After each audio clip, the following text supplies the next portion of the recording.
Well, good morning, scholars. It is so good to see you again. Welcome back to the House of Knowledge. It's been a while, and I've really missed your smiling faces. We are going to start English class again today online.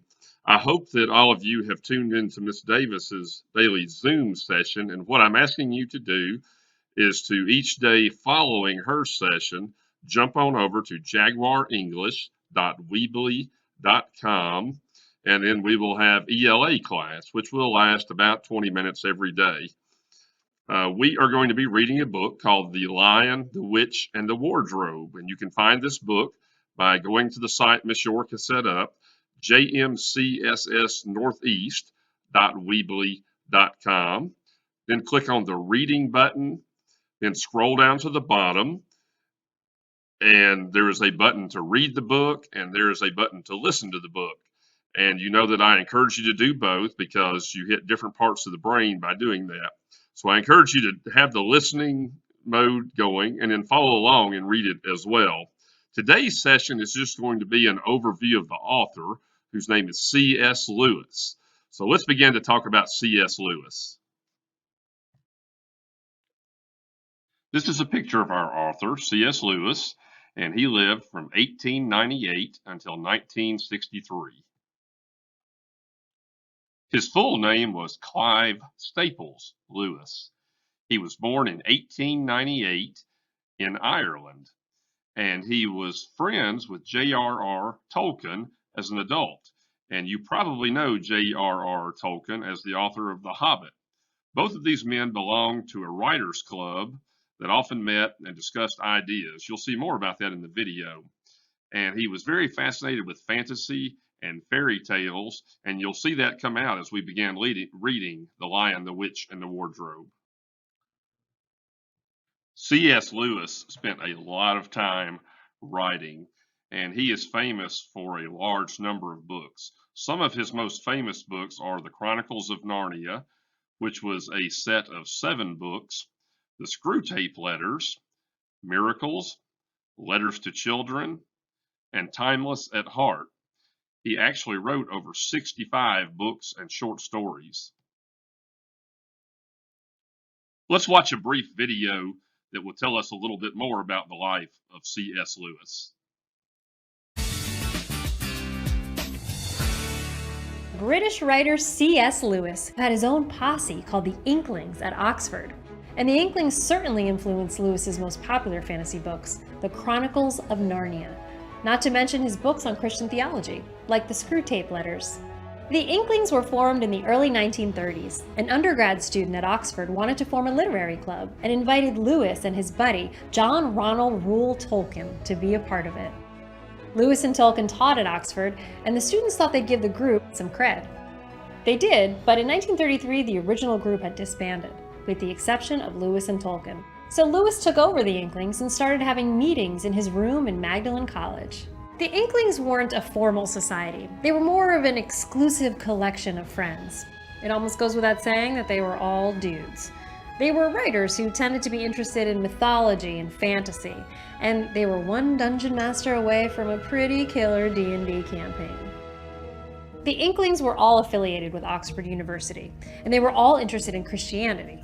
Tolkien, for instance, was a staunch Roman Catholic, while Lewis was a member of the Church of England. Sometimes the Inklings were called the Oxford Christians, and for the most part, they were pretty conservative. They didn't really care for modern art and literature. The gang met every Thursday evening at Lewis's place.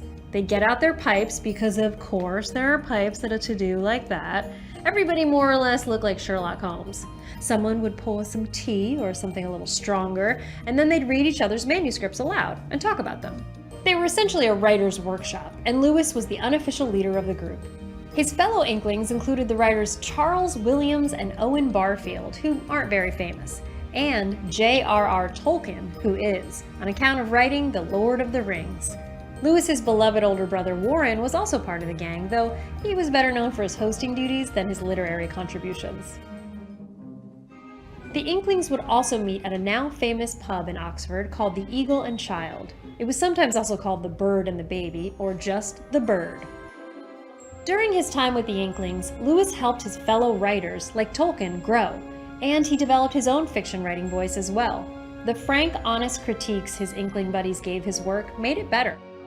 The Inklings gradually petered out as its members got older, and by the time Lewis died in 1963, the group was done.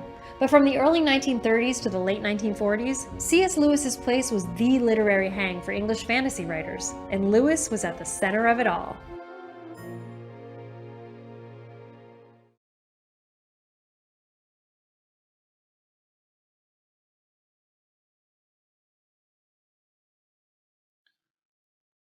Let's talk just a little bit more about C.S. Lewis and some interesting points about his life. This was his home.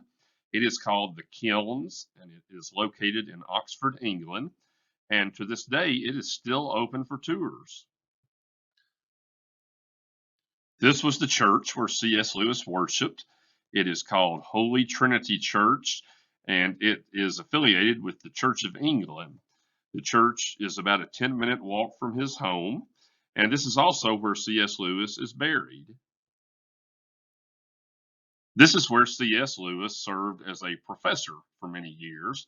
This is Magdalene College, and it is a part of Oxford University, located in Oxford, England.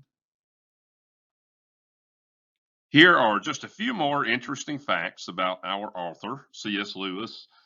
Most of what he wrote about was related to his faith in Christ, and he wrote many books on the subject of Christianity. He also served in the British Army during World War I. He was married only once, and that was when he was 58 years old. Unfortunately, she died 4 years later. He never had any children of his own, but after the passing of his wife, he continued to raise his two stepchildren. He wrote 4 collections of poetry under the fake name of Clive Hamilton. The thing that most influenced C.S. Lewis as a writer was his faith. And you will see as we read The Lion, the Witch, and the Wardrobe that it is written as a fairy tale, but there's some symbolism in it that reflects his faith. At the age of 15, he decided that he was an atheist and he did not believe in God. That went on for 15 years, but after much thought and searching, at the age of 30, he decided that God must be real after all. About 2 years later, he took that a step further and became a Christian and began to follow Christ. Much of his conversion was influenced by his friendship with J.R.R. Tolkien, whom you all know as the author of The Hobbit and Lord of the Rings.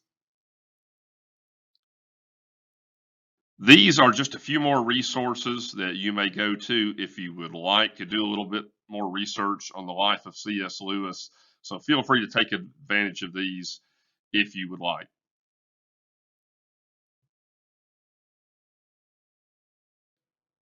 Well, scholars, I have enjoyed being with you today. That concludes today's session.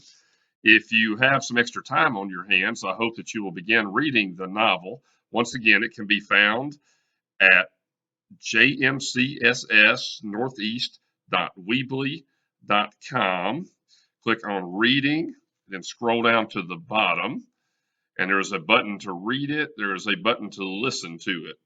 If you have free time, go ahead and begin reading the book, and we will pick up there tomorrow. I am very proud of you guys. I love you, and I look forward to seeing you again this time tomorrow. Have a great day.